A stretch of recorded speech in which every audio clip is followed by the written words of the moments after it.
George Headley, President of the South Dakota United Nations in South Dakota. Mrs. Headley.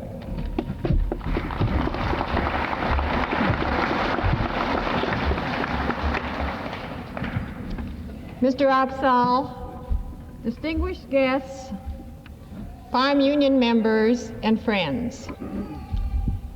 It gives me a great deal of pleasure, and it's a great privilege to appear on your program this afternoon to bring greetings to you from the South Dakota United Nations Association. Since the beginning of time, men have searched for a way of life which would be peaceful and in harmony. But the free way of life takes the effort of each and every one of us, and we should be willing and eager to do our full share of that responsibility. I was exceedingly pleased that you people planned to have this afternoon devoted to international relations and a fuller understanding of the United Nations Association. We are highly honored to have a gentleman directly from the United Nations with us this afternoon that you're going to hear from a bit later. And I think the officers of the Farm Union and whoever is responsible for his being here should be commended for making it possible to bring Dr. Frank Graham to us today. And also Mr. York Langton of Minneapolis, whom you will hear just a little bit later. We do appreciate them being with us, and we know that they have some wonderful messages for us. Little did we know, 2 years ago in July, when we were asked to explore the idea of having a South Dakota United Nations Association in South Dakota, that we would by this time have a thriving organization such as we do have. We must always keep in mind that the South Dakota United Nations Association is non-political, non-sectarian, and non-partisan. And by non-partisan we mean that we should not confuse it with any organization, distinguish it with any organization other than the American Association for the United Nations, of which we are a branch. Governor Anderson gave us his hearty support at that time and called a statewide meeting so that we might discuss the possibility of setting up another organization in South Dakota. And before the day was over, that was March 6, 1954, South Dakota had a South Dakota United Nations Association. There had been a state committee setting up plans, laying the groundwork for this association for several months prior to that time. So then we could proudly say that we too were one of the states that was doing all possible to carry on this work of the United Nations. As Mr. Opsahl just told you, this is the 10th anniversary of the United Nations. It has been in operation for 10 momentous years, coming October 24th, 1955. And in President Eisenhower's proclamation, he paid tribute to the accomplishments of the United Nations and again renewed our government support of it. This means that in South Dakota we have a challenge. We have had a very challenging time since we have set up our association, and especially this year being our 10th anniversary. The purpose of the association is to bring facts about the United Nations home to every citizen in South Dakota, through our organizations, through our churches, through any group that will do some United Nations work. And we have been very pleased over the responses of people that have been asked to do some work in South Dakota. Now, those of you who attended the luncheon this noon heard that our United States representative of United Nations Day sent a letter to all the mayors of cities in South Dakota of 25 population and over, requesting that they appoint a United Nations Day chairman. Through our office and as representative of South Dakota, I saw that letters went out to all mayors in the state of South Dakota. not just those in cities of 25 population, asking them to appoint a committee. In this way, we felt there would be observances throughout South Dakota. And I think that you people can very nicely help us in so many, many ways. When you go back home, if you will call the mayor of your city, if you live near a city, and ask him if he has appointed a UN chairman. I know that you represent farms. I do myself, as Mr. Upsall said, but we all live near a town that has a mayor, perhaps. So will you please go home and see if that has been done? And if the name is sent to myself or our state office at State College Bookings, we will see that materials are sent to the party who is the chairman. I think whenever we work, the theme for our United Nations 10th anniversary is the UN works for you. And I think that we should especially stress, when we speak about the UN working for us, the terribleness of another war, and that we must have an organization working for peace. And we know that the United Nations is not a perfect organization, but it is a working organization, and we need it. And it needs our support, it needs our faith, and our determination to see that it is in good working form. Do you have a local chapter in your community? Perhaps if you do not have, people may be interested in one. We have them in Sioux Falls, a very active one, in Aberdeen, in Huron. We have two in Aberdeen, Northern State Teachers College, and in Brown County. We have one in Vermilion, and others in the state that possibly we do not know about, as they were newly organized. If you are near one, we hope that you will take an active part in it. We have a South Dakota Speakers Bureau. We would be very happy to provide a speaker for you at any of your meetings if you will contact our United Nations office, State College Bookings.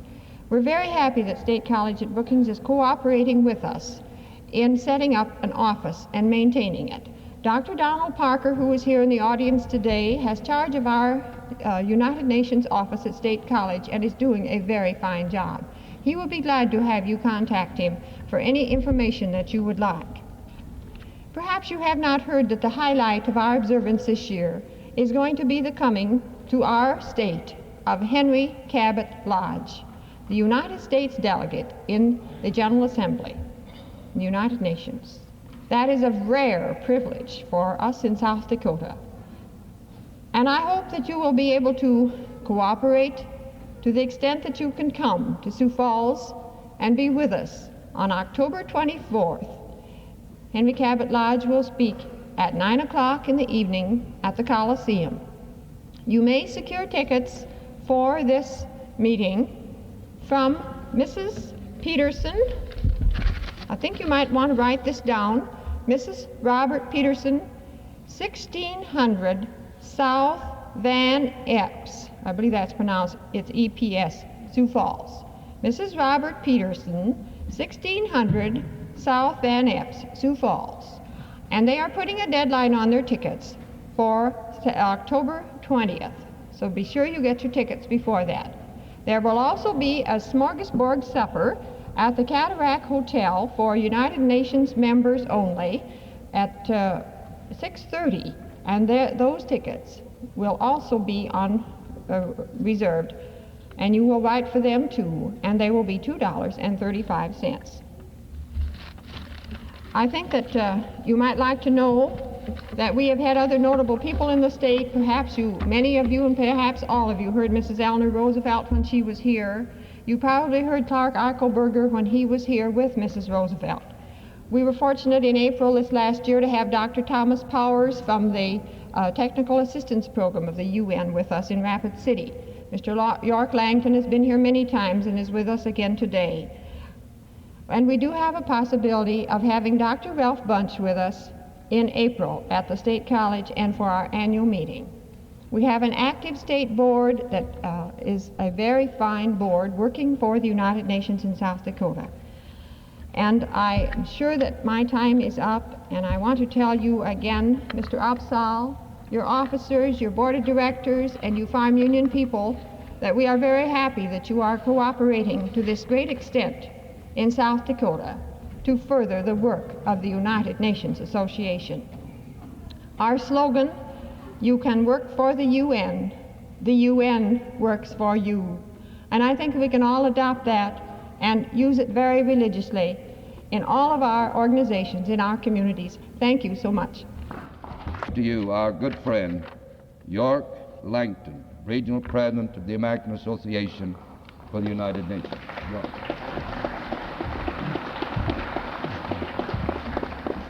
Mr. Opsahl and friends in the Farmers Union, I said this noon that I have great respect for people who make their living on the farm, because I know of no occupation that takes as much initiative and energy and creativeness and versatility and resourcefulness as to operate a farm and do it well.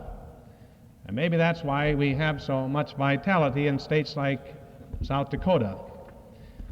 You know, we have 2 senators in South Dakota. I think we have about 650,000 people. We have 2 senators in New York, and they have about 15 million people.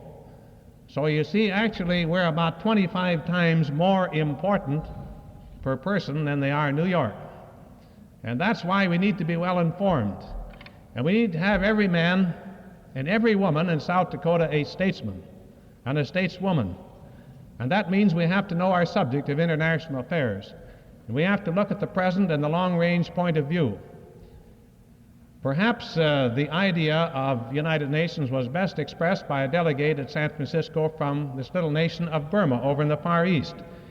And he said, you know, it took us just about 48 hours to fly 6,000 miles from Burma. And the old days, it took us about 6 weeks to 8 weeks by boat. And he said the world is so close together today that we have this vast differential in the standards of living, and we have to somehow telescope the progress of the underdeveloped areas of the world. Do you know, ladies and gentlemen, that 85 cents out of every dollar that we pay in income taxes goes to pay either for a past war or a defense against a possible future war? Do you know that the cost of our Army, Navy, and Air Force today is about $200 per capita? That's just the direct cost of the Army, Navy, and Air Force. The pensions, the veterans hospitals, and so on make up far more than the $200. And we are investing in the United Nations today, our share, about 14 cents. That's the normal functioning of the United Nations for the Secretariat at New York and the specialized agencies. And then if we were to add the money we contribute to Korea for the Korean Reconstruction Agency and for the work in Palestine, the Palestine Works Project, it would amount to about 56 cents. So if there ever was a time when we need people like us with some imagination to see that we ought to increase the investment for peace, I think it's needed now, because the comparison is 56 cents for this great right arm for world peace, the United Nations, and $200 per capita for the Army, Navy, and Air Force. Now, I want you to understand that I think we need a strong Army, Navy, and Air Force. I'm not proposing we cut down the $200. I'm just saying we need to invest more in this right arm of peace, the United Nations organization. Today, the technical aid program is moving forward. And last year, we sent 1,500 experts from the 60 nations because we exchanged with another. And if each of you represented one of these 60 nations around the world, you could contribute some experts that would know more about certain subjects than anyone else in the world. We exchanged 1,500 experts through the technical aid program, and we trained 1,600 people, the most likely young men and women in our schools and universities in what we call the scholarship and fellowship program. Now, we live in a country that has enjoyed the greatest material prosperity in the history of all the world, where we have 46% of all the radios and 54% of the telephones and 55% of the steel capacity and 60% of the life insurance, 85% of all the trucks and automobiles of the world, and 90% of the television sets, and 92% of the bathtubs. And we even drink 54% of the coffee of all the world. But in the world today, just think of it, in two-thirds of the world, the people will go to bed hungry tonight. Two-thirds of the world, the people will go to bed hungry tonight. We worry about our surpluses and about 100% of parity or 110% or 90%. But in the world, two-thirds of the people tonight go to bed hungry. We live in a world, in the United States, where our expectancy is about 70 years. But in two-thirds of the world, the life expectancy is 30 to 35 years. We live in a country where the average income per capita is about $3,500 here in the United States. And in two-thirds of the world, the income per capita is less than $100, you see. That's the vast disparity and discrepancy between our country and two-thirds of the world. We have in this country about 3,000 calories per day, and most of the world, you see, lives on about 1,400 to 1,500 calories a day. And in two-thirds of the world, 90% of the people are illiterate. They can't read and write. Just think of the tragic loss to society, because many of these young men and women are brilliant, and we lose the contributions which they could make to human society. And so that's where the United Nations works for you.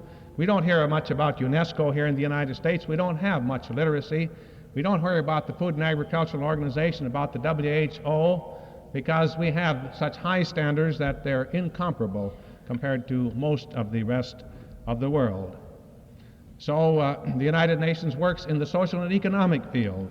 It works in the political field, trying to keep peace in the Near East and keep peace in the Far East over Formosa, and to keep peace between the East and the West.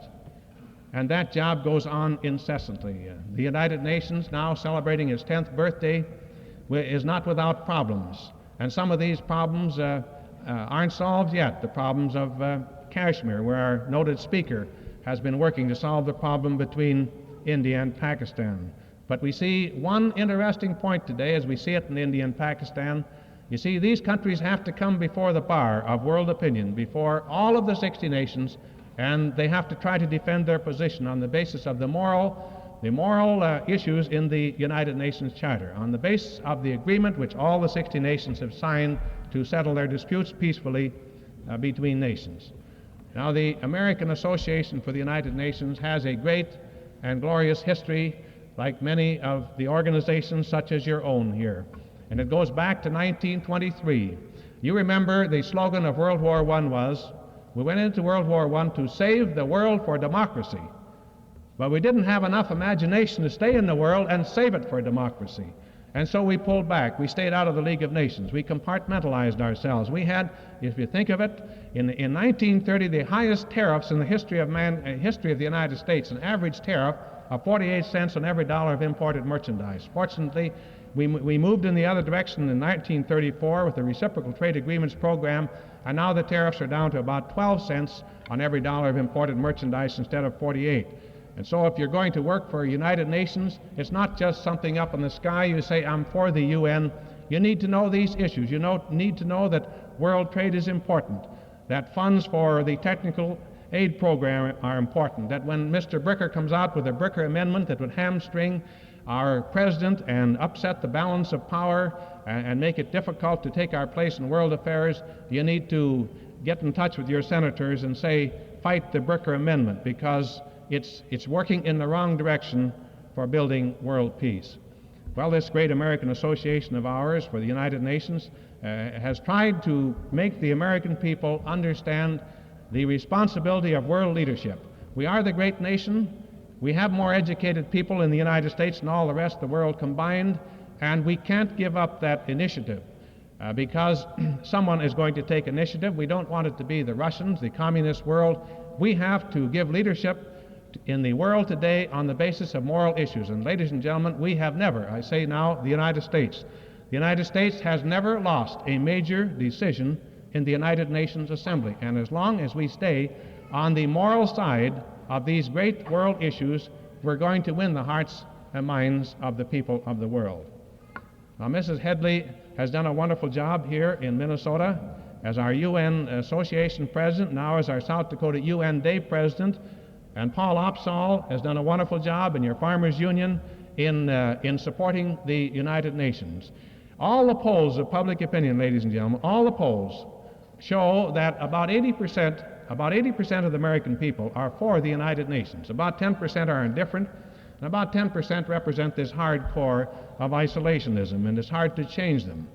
But the polls also show that the 80% are not well enough aware of the aims and objectives and the problems and the machinery of the United Nations. For the United Nations, really, it's machinery, it's technique, it's a plan and a program. But as I've often said in the business world, you can have the finest program and it's only 25%, but it's the people, we the people, that make a program succeed, or it fails because of lack of applying that program properly. So that we enlist your aid, your people of real initiative, of ability, and when you go back to your communities, don't say it's up to someone else to do the job. You're articulate, you're a spokesman, you have intelligence, you have a vote, you can influence your friends and neighbors and begin right in your own home, in your own block, in your own city, and when you go back, see that there is a program that will commemorate this 10th birthday of the United Nations. This idea began way back in 1947,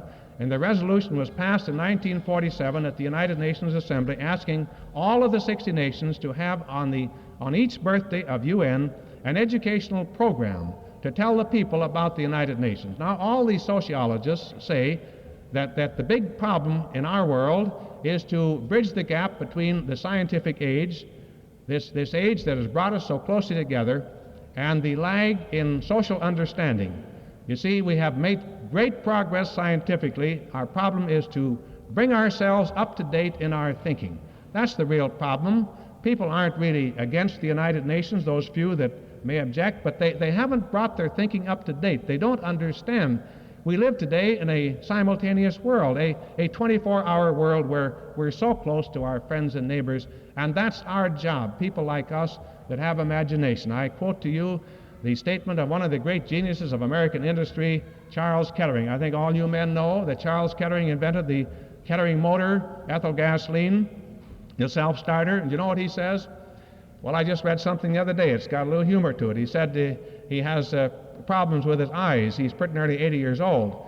And he said he doesn't read over 20 minutes a day, but 20 minutes a day is long enough, because he says, I don't want to read any more than 20 minutes that things can't be done. And he said, not so long ago, he said, you know, only one person in 10,000 has imagination. Now, he says, if you question that idea, you put a proposition before a group of people. And if you have 10% left of your idea, you've done mighty well, because he said, for some reason, people are willing to tell you what's right with an idea, they're willing to tell you what's wrong, but not what's right. So, ladies and gentlemen, I say to you, there is something that all of us can do to the end that we use the cream of our manhood for leadership and democracy instead of on the battlefield. And this idea of United Nations of one for all and all for one will bring to you and to your children and to all posterity a greater measure of life, liberty, and pursuit of happiness, in greater measure in all the world.